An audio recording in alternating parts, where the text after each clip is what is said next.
Hola a todos, en el último Juan Responde me pidieron que les diera recomendaciones de películas en español. Yo hablé de algunas recomendaciones accesibles que tienen en Netflix, en Amazon y en Filmin o Filmin Latino. Y les dije que si querían que hablara más del tema, me dijeran en los comentarios que hiciera un episodio solamente de películas y de recomendaciones de películas en español. Y eso hicieron y aquí estoy haciendo este episodio. Y estuve pensando el enfoque apropiado para este video que no fuera repetitivo con las cosas que ya he mencionado previamente.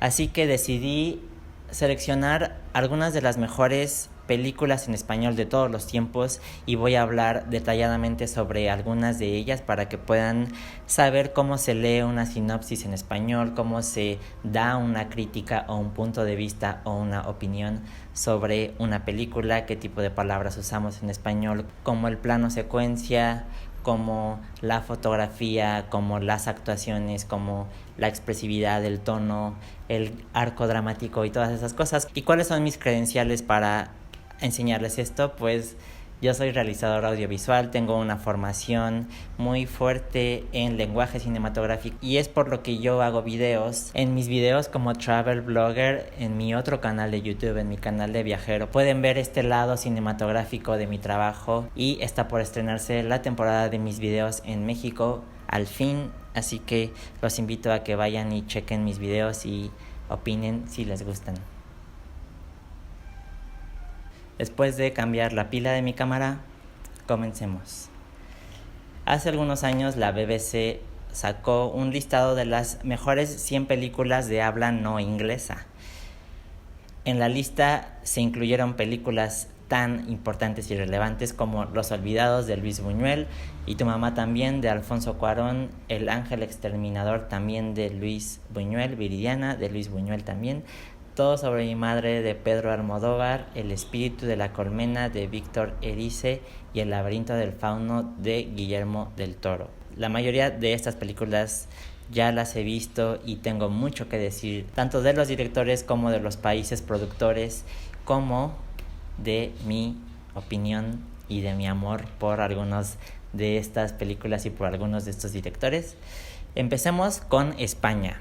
El director más popular y relevante actualmente en España es Pedro Almodóvar y en mi opinión películas imperdibles de su filmografía son Todo sobre mi madre, Hable con ella y La piel que habito. Cuando un director tiene muy clara la visión que quiere hacer con su cine y quiere tener, digamos, un estilo, entonces empezamos a reconocer a ese director detrás de las películas que hace. A eso se le llama cine de autor. Cuando tú pagas tu boleto al cine para ver una película de Pedro Almodóvar, no te interesa de qué se trata, pero quieres verla porque sabes que es garantía y porque te gusta su cine, porque te gusta la fotografía de sus películas, porque te gusta la música, ya sabes que va a estar Penélope Cruz como protagonista y la mayoría de los cineastas más prestigiados tienen un sello o tienen algo que los identifica y en el cine de Pedro Almodóvar esto es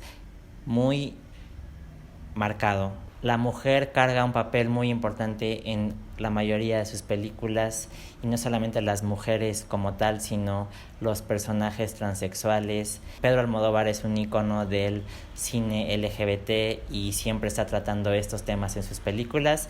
Tiene un humor muy negro normalmente y algunas de sus películas son o muy cómicas o muy dramáticas, melodramáticas. Pedro Almodóvar empezó a hablar de estos temas como la sexualidad, como la identidad de género, como personajes de mujeres muy complicados y muy interesantes y empezó a hacerlo de manera muy explícita y agresiva y creo que eso es algo muy rescatable de lo que empezó a hacer en su cine y por lo que su cine se hizo muy icónico y fue una referencia para muchos nuevos cineastas. Y ahora les leeré la reseña de su película Todo sobre mi madre de 1999. La noche que un coche atropelló a su hijo Esteban, Manuela lloró hasta quedar totalmente seca. Y lejos de ver con claridad, el presente y el futuro se confunden en la misma oscuridad. Esa misma noche, mientras espera en el hospital, lee las últimas líneas que su hijo ha escrito en un bloc de notas del que nunca se separa. entre comillas, esta mañana busqué en la habitación de mi madre hasta encontrar un fajo de fotos. A todas les faltaba la mitad, mi padre, supongo.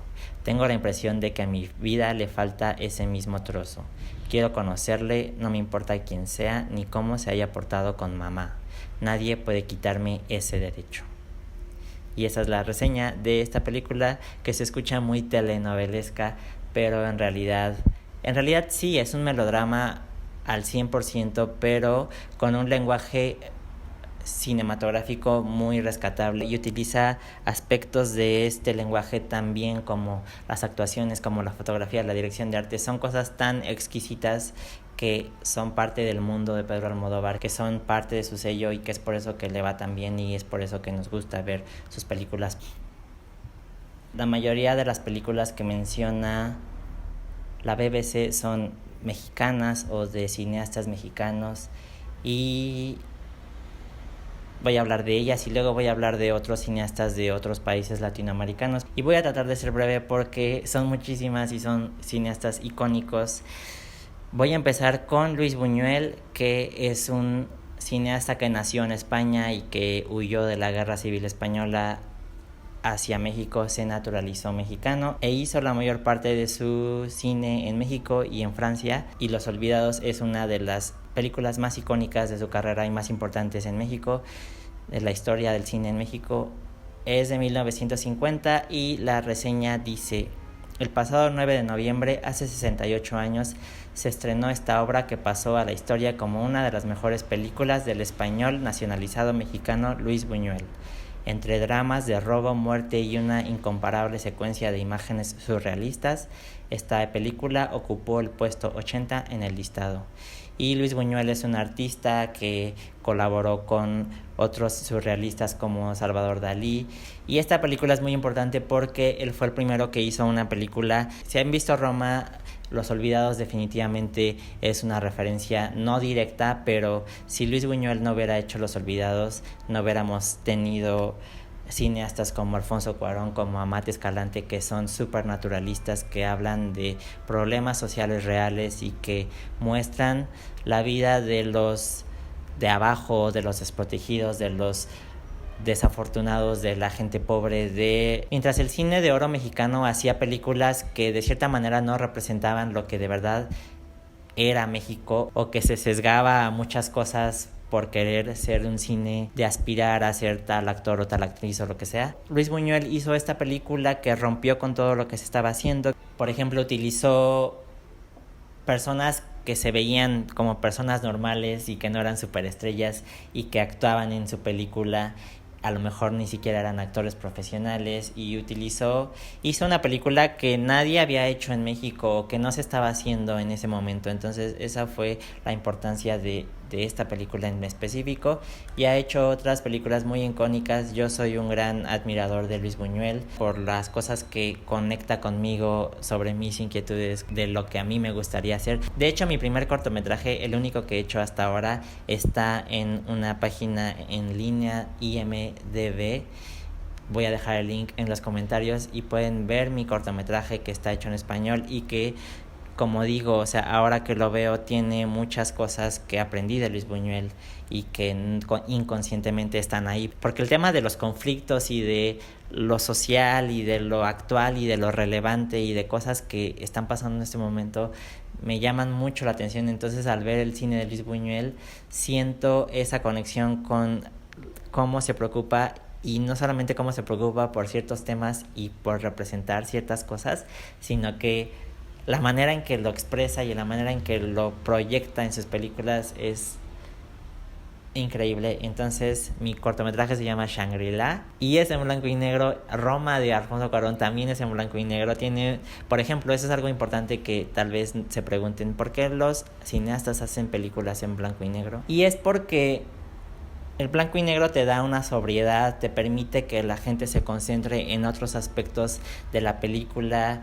Roma, de Alfonso Cuarón, utiliza el contraste del blanco y negro para dar una imagen más estilizada y que sus composiciones hablen por la composición del plano, por donde está puesto el personaje principal, luego el segundo, luego la toma de la mesa. Y por cierto, la fotografía de Alfonso Cuarón es una fotografía que estuvo planeada para que se viera como nosotros vemos con nuestros ojos cualquier cosa. En Roma nunca vas a ver un plano con un zoom en la cara del personaje, que era lo que se hacía mucho en el cine antiguo, porque lo que hacía el cine viejito era que tú cuando fueras al cine y vieras a María Félix en 10 veces más grande de lo que realmente es, sintieras una admiración y que tus emociones fueran como de no mames, qué hermosa es, y la música, y que lloraras, y que era como el melodrama al 100%. Ahora los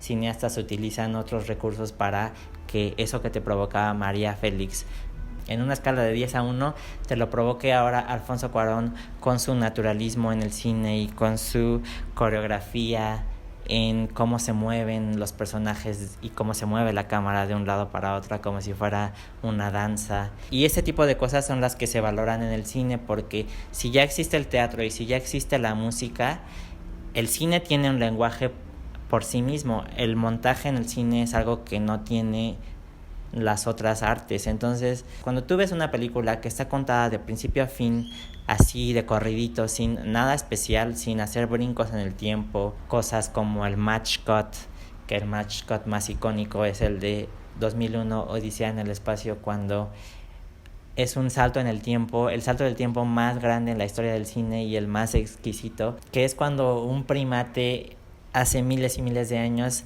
avienta el hueso hacia el cielo y vuela el hueso y luego cortan, y lo siguiente que ves tuve que asegurarme que sí era una nave espacial. Lo siguiente que ves, estás viendo el hueso girar, cortan, sale una nave espacial en la misma posición en la que estaba el hueso, y eso es un match cut, y eso es un salto en el tiempo, es una elipsis, y es algo magnífico que hizo Stanley Kubrick en 1960 y algo, 60, algo así.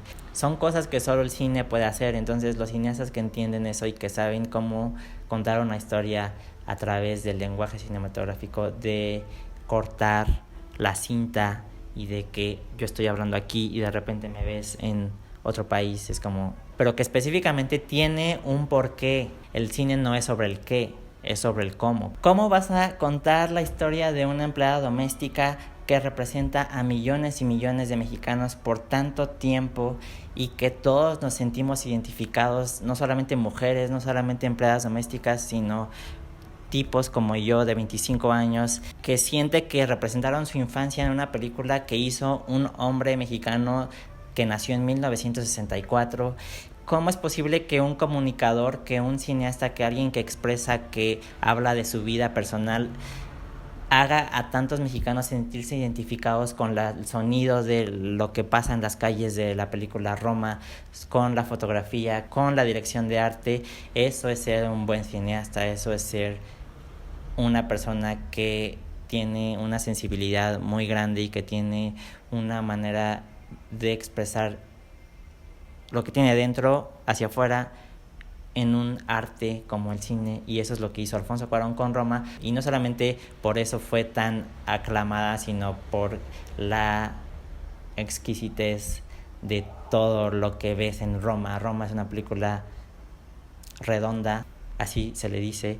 Y el punto de esto es decir que claramente Luis Buñuel fue un pionero en decir: yo voy a hablar de este problema social que a nadie en el cine le interesa porque no vende. Ha hecho otras películas como Viridiana, como La Edad de Oro, que es en francés, que es uno de sus trabajos más surrealistas, y El perro andaluz, Le Chien andalou, que es como su etapa temprana, y son películas muy raras, en realidad no hablan.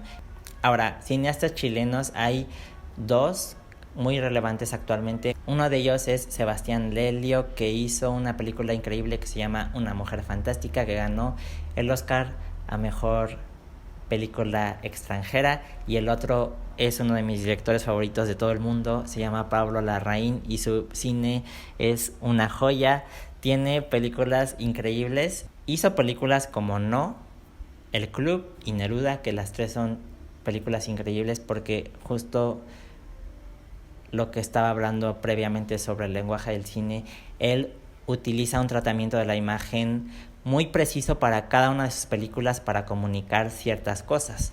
Él es un cineasta también que se preocupa por muchos temas relevantes a nivel social y sobre todo a nivel político. Él habla mucho de lo que pasó en Chile con la dictadura de Pinochet, y en su otra película Neruda pues habla del poeta, escritor Pablo Neruda, y lo hace de una manera, o sea, tú podrías decir, sí, qué chido, que ya lo he visto 1000 veces, pero no, nunca has visto una biopic o biopic, nunca la hemos visto como las cuenta Pablo Larraín. Está haciendo cosas súper innovadoras porque no habla de, ay, bueno, Neruda nació en tal año, o Jackie Kennedy se casó tal año y fue la primera dama y bla, bla, bla. No, o sea, él no utiliza este arco narrativo convencional, sino que en Neruda, por ejemplo, rompe con muchas reglas del cine, como que estamos hablando aquí, estamos teniendo una conversación yo y mi interlocutor, y estamos hablando así casual y de repente ya estamos en otro lugar como si nada hubiera pasado. El espacio es completamente distinto, la locación es distinta y ellos siguen hablando del mismo tema, y rompe con muchas cosas que te provocan que despiertes y que digas qué está pasando y que te emociones. El principal objetivo de hacer estas cosas, que algunas personas dirían, es que qué pretencioso hacer una película en blanco y negro, qué pretencioso romper la cuarta pared y empezar a que Pablo Neruda empiece a hablarle al público, o cambiar el curso de la historia como Quentin Tarantino lo hizo en Bastardos sin Gloria. Y son cosas que se pueden hacer, o sea, que no son errores, que son cosas intencionales, que lo que el cineasta está buscando es provocarte algo, que sientas algo, que llores, que te enojes. Y todo eso se resume con uno de mis conceptos favoritos, la experiencia estética, que tengas una experiencia estética.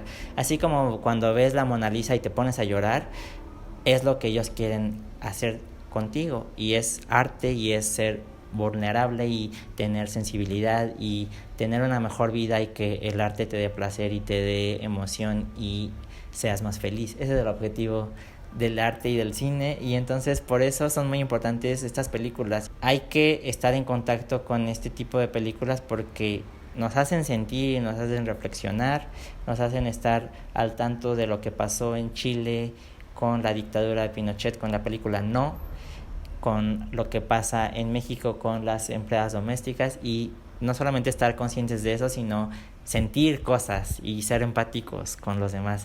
Y vean mi corto Shangri-La, porque también habla de un tema muy relevante y lo trato de una manera que yo creo que es provocadora en el buen sentido. Quise hablar de películas que ya haya visto para que pueda darles mi opinión, y en esta lista de la BBC también están Y tu mamá también, de Alfonso Cuarón, que ya hablé de Alfonso Cuarón, y El laberinto del fauno de Guillermo del Toro también está en esta lista, y Amores Perros, no estoy seguro, creo que no, pero es también una de las películas más importantes de México. Y todas estas películas, esas tres películas son muy fáciles para practicar tu español, además de que vas a ver una obra de arte, vas a entenderlo muy bien, porque, bueno, al menos Y tu mamá también y El laberinto del fauno creo que tienen un habla despacio y claro. También en Argentina hay dos películas muy importantes que son El secreto de sus ojos y Relatos salvajes. Déjenme buscar si aquí está. No.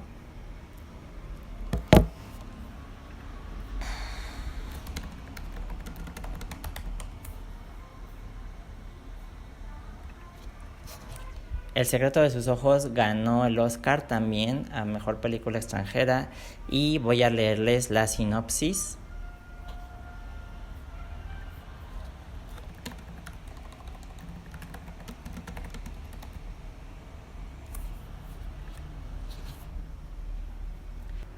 Una historia de venganzas y obsesiones con el aroma del mejor cine clásico, dirigida por Juan José Campanella. Durante 25 años, un crimen ha permanecido imborrable en la memoria de Benjamín Esposito. Ahora, en su madurez, decide volver sobre esa historia, recorrer de nuevo aquel pasado amor, muerte y amistad, pero esos recuerdos puestos en libertad, repasados unas 1000 veces, cambiarán su visión de ese pasado y reescribirán su futuro. Es una película, digamos, convencional en el sentido en que la narrativa es como la conocemos, con la estructura narrativa clásica de planteamiento, historia, desenlace, que se utiliza en literatura, en teatro y en cine en general para contar una historia. Y ya, es una película muy buena. Y también hay otra película de Argentina que se llama Relatos Salvajes, que aquí dice es una antología y una comedia negra, drama. Muchas cosas, son pequeñas historias que pasan una tras otra sin conexión aparente y hacen de esto un largometraje. Y es buena, es interesante, es más ligera. Así que si quieren algo ligero, Relatos Salvajes. Y por último busqué alguna más que fuera de otro país. Hay una película venezolana que se llama Pelo Malo, que yo no he visto, pero que he tenido ganas de verla y no la he encontrado. La sinopsis dice: en el complicado salto de la infancia a la adolescencia, Junior es un niño afeminado que quiere alisarse el pelo para la fotografía de su... yo diría alaciarse el pelo para la fotografía de su escuela, pero se enfrenta a la negativa de su madre. A partir de este hecho, Junior se enfrentará a su madre y a su machista abuela, quienes lo miran con prejuicios por no entender la... Estoy de vuelta. Se apagó mi cámara por la batería, pero entonces me quedé en que les quería recomendar 2 películas más. La Jaula de Oro, que habla de los migrantes centroamericanos que recorren todo México para llegar a Estados Unidos, y que es un tema muy actual, muy social, muy difícil de abordar, y como siempre los mexicanos súper apasionados por temas sociales y por hablar de este tipo de historias que te provoquen muchas cosas, y de la manera en que lo hacen es por la que yo los admiro muchísimo. Y justo la vi ayer para tener una opinión, y la vi porque no estaba seguro si iba a tener un acento, porque los chicos de la historia son de Guatemala, son 3 chicos protagonistas, una chica y 2 chicos, y la verdad es que su acento no es tan marcado. En realidad hablan con muchas palabras y muchos insultos, muchas groserías mexicanas, entonces no se me hizo tan ajeno a el acento mexicano, pero justo quería darles como una diversidad tanto de acentos como de culturas. Entonces por eso recomiendo películas de Chile, de Argentina, de España, de Venezuela, para que ustedes tengan el catálogo y decidan qué les interesa más. Y es una película muy bien hecha y me gustó mucho, y cine mexicano contemporáneo es un placer para mí recomendarlo. Es mi cine favorito, amo el cine mexicano contemporáneo, tiene tanto corazón, tanta pasión, tantas cosas que decir, y con un lenguaje tan admirable y tan bien hecho y tan propositivo y tan innovador. Y ya dije como 10 adjetivos que pueden utilizar para hablar de cine contemporáneo. Díganme cuál es su cineasta contemporáneo favorito, no importa de qué país. Díganme qué cine les gusta ver, díganme si en su país hay algún cineasta importante. Yo soy muy fan del cine mundial, o sea, el cine es cine y es mundial. Díganme algún cineasta importante de su país para que pueda conocerlo si es que no lo conozco, y para que pueda hablar de él y podamos platicar en los comentarios sobre cineastas. Y escriban en los comentarios si ya vieron esas películas, si saben algo sobre estos cineastas, si tienen un punto de vista diferente al mío o quieren decir algo sobre alguna de estas películas. Si ya vieron Roma, vean Roma, está en Netflix. Es la única que estoy seguro que está en Netflix, todas las demás no lo sé, la verdad, la mayoría no. Hay muchos lugares.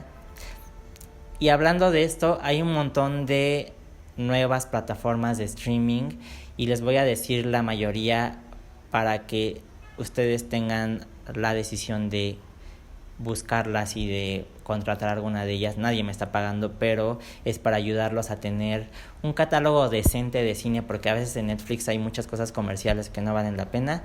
Si ustedes viven en España o en México, contraten Filmin Latino ya. Nadie me está pagando, pero es la mejor plataforma para ver cine de autor, cine de arte, cine que te va a mover aquí y que te va a quitar el sueño en el buen sentido, que te va a hacer llorar. En Estados Unidos creo que es donde hay más, y hay una productora editorial, curaduría, no sé cómo se le dice, que por mucho tiempo hizo colecciones especiales de DVDs y tiene una muy buena reputación. Se llama The Criterion Collection, y casi que si tú eres cineasta y te invita a The Criterion Collection a ser parte de su colección, es como wow. Y hasta ahora solo vendía películas y apenas lanzó su plataforma de streaming, que solamente con saber que es de ellos yo la contrataría en este momento. No puedo porque no vivo en Estados Unidos y necesito radicar ahí para poder contratarla, pero gran parte de la audiencia de Easy Spanish es de Estados Unidos, entonces les digo para que chequen eso si les interesa. Seguramente va a haber muchas de estas películas ahí, estoy seguro, y si no, ya hay algunas más enfocadas a otras cosas como Amazon Prime Video, y hay otra plataforma que se llama Movie, que es muy hipster porque la contratas y cada día publica una nueva película, pero son películas muy independientes. A veces hay muy buenas películas. Estoy viendo en este momento que hoy publicaron Play de Ruben Östlund, que es un sueco que soy súper fan de él y que ganó la Palma de Oro en Cannes con The Square. Ponen muchas películas así random, o sea, ellos deciden cuál publicar. Y está bueno, o sea, si tienen dinero y dicen, pues voy a ver qué me ponen en Movie, estaría cool. Es como arriesgarse un poco, pero a veces hay sorpresas muy buenas. Y pues está Netflix, está YouTube Premium, que no tiene tantas películas según yo, pero tiene Museo, que ya les mencioné la vez pasada. Les recomiendo Museo también en YouTube Premium. ¿Y qué más? Creo que son la mayoría. Pues hay muchos de series, HBO Go. Si ustedes conocen alguna plataforma de streaming que tenga este tipo de cine del que hablé hoy, díganme para conocerla y para que otros las conozcan. Y ya me voy porque este capítulo duró demasiado. Espero les haya gustado, espero les haya servido, espero hayan aprendido vocabulario nuevo. Y nada, los saludo desde Guadalajara, México. Espero hacer un video aquí y nos vemos hasta pronto.